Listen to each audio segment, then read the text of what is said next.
સુરતના વરાછા નહેરુનગર ઝુંપડપટ્ટી વિસ્તારમાં પોલીસે આઇકોન પ્લાઝાની બાજુમાં એક ઘરમાં દરોડા પાડી 29 લાખથી વધુના શંકાસ્પદ અને નકલી કહી શકાય તેવા તંબાકુ અને પાન મસાલાનો જથ્થો ઝડપી પાડ્યો છે।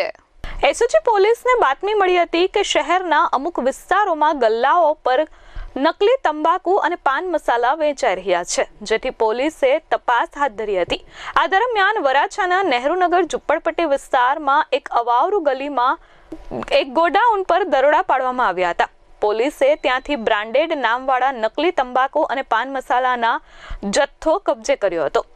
પોલીસે મારુતિ ગોલ્ડ પાન મસાલાના 20.40 લાખની કિંમતના 10,200 મોટા પેકેટ, શંકાસ્પદ નકલી MGT 5.10 લાખની કિંમતના 10,200 મોટા પેકેટ, 2.68 લાખની કિંમતના અન્ય HMD ટોબેકોના પેકેટ્સ, ચૈની તમાકુ જે 2 ટોબેકોના લેબલવાળા તંબાકુના અનેક પેકેટ પણ મળી આવ્યા હતા। પોલીસે 29,67,000થી વધુની કિંમતનો શંકાસ્પદ તંબાકુ પાન મસાલાનો જથ્થો જપ્ત કરી કાયદેસરની કાર્યવાહી હાથ ધરી છે। Bureau report S24 news, Surat.